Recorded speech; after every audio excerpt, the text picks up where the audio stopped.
Yes, tukwaniriza natera ko mukuto gwaffe omuganzi ogumanyikiddwa nga Uganda mu Kamoli amanya ne Dobos Pampita Ntambi Chimso Rich Boy Maxude Junior kuba nti weekuumira wano ne tambula fenna 24/7 muganda wange nkugamba nti okola kyamaanyi okuba nti weekuumira wano ngenda kubongako kuba Chali bange mpola mpola agamba atya Chali wange King of the East Palaso Saka Free Boss agamba atya Chali wange amanyikiddwa nga Ubisomanizo gambo tya Don Sultan Twista Magic ukatali mto wange amanyikiddwa nga Sadex mole kuba nti mwekomira wano mpola mpola nawe ali Jolly kugamba nti big up on yourself Masika Lydia akogata Dorini ne bachali ba subscribers baffe bonna abali awo nkugamba nti mukola kyamanyo kuba nti motyo ninga mpola mpola nakulwa leero tukuletedde amawulire nga siga mulala ga mwana muwala amanyikiddwa nga Sajjala Namukwaya abasinga gwe mumanyi nga Spice Diana nakulwa leero tukuletedde amawulire tegakwata ku muntu mulala wabula gakwata ku mwana muwala amanyikiddwa nga Ajara Namukwaya aka Spice Diana. Spice Diana tuli mu COVID-19 abayimbi tebakyayimba era nga obulamu bw'abayimbi buli mu matigo kuba nti abayimbi tebakyayimba wantu wonna kinonyo kitandika okuba nti kireetera abamu basobole okuba nti obulamu bwabwe bufuuka miserable era nga obwa Spice Diana tabukkiriza kuba nti bufuuka miserable. Spice alina ebimubanja nga sitana bwe kityo yafunye omusajja omufumbo alina n'abaana ne mukyala we nabwe kityo n'atandika okuba nti amuganza era nga wetwogerera Spice yenyaze omusajja w'abandi omukyala atandise okuba nti alaje n'agamba Spice mbiira ku bba wange. Spice agamba nange covid antwalaganya nange njagala kubeerawo nange njagala kweyiya nange nkyayagala okuba nti ndi mu bulamu obulungi n'okuba nti ntambuza celebrity life yange so ndeka neyiye bawo bw'aliba nkooye njamukuteera oba bawo njamukudiza after covid-19. abayimbi bangi begulidde especially abakyala ne celebrity bangi abakyala especially abayimbi baguze amanya mu kuba nti banyaga babba babatu. Tujjukire nti webaka mwezi myaka gumu ng'emabega 2018 omukyala ayimba enyimba za gospel ate nga mulokole amanyikiddwa nga Judith Babirye nabwe kityo side ze Kayunga eyo yagenda anakwata omusajja omufumbo naye nga honorable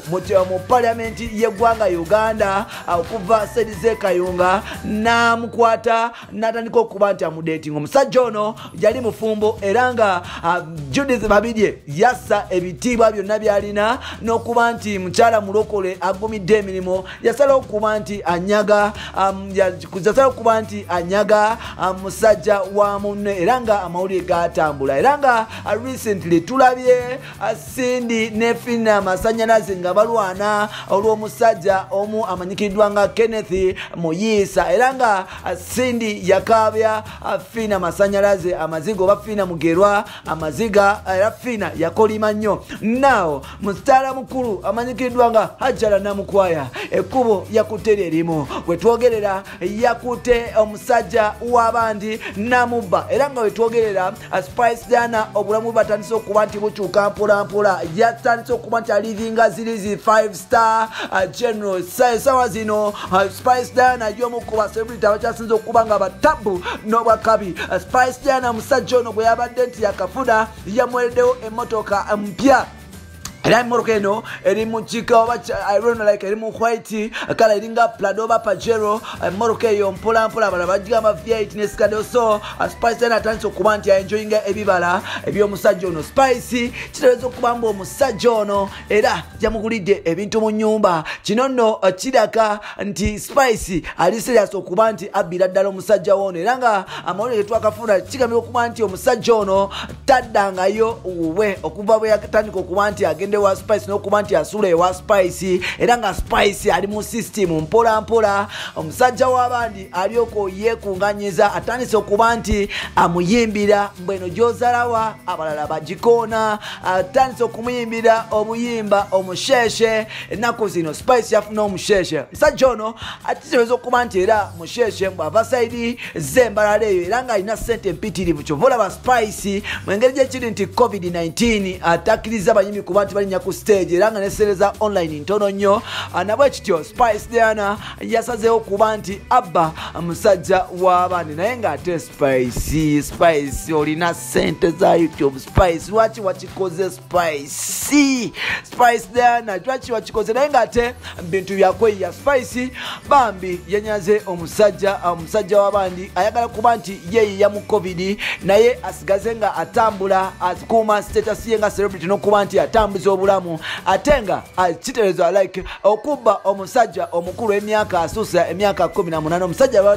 tebamubye nze nsuubira n'omusajja naye yasazeewo okuba nti alyamu ka Spice okuba nti akafunamu supu nga gye kale nti kalina supu omulungi omusajja yasazeewo okuba nti alooza ku supu wa Spice abeere nti naye yeesanyusa owaaye ekitalya mmere bakiwa kyekirya Spice liwaddeme munnange okuba nti osanyusa ebitundu bye ebyekyamamu ate gwe atali nti bakiziba nakyo kiryawo lwaki omukazi wattu tukwogerera ogirwa nga kasaba nga akusanyusa akasente akuwa buli kimu akuwa Spice weerire muntu wo yes ate mukuume bulungi because abasajja abagaba kasente ennaku zino tebasangika abasajja b'e Kampala muli bayaaya abasajja mwadda kuba nti mukuula abakazi ennaku zino abasajja babeera just ku street z'e Kampala nga balinda kuula abakyala bagenda kuba kyeyo bakyala abali e Kampala balinamu akasente ennaku zino abasajja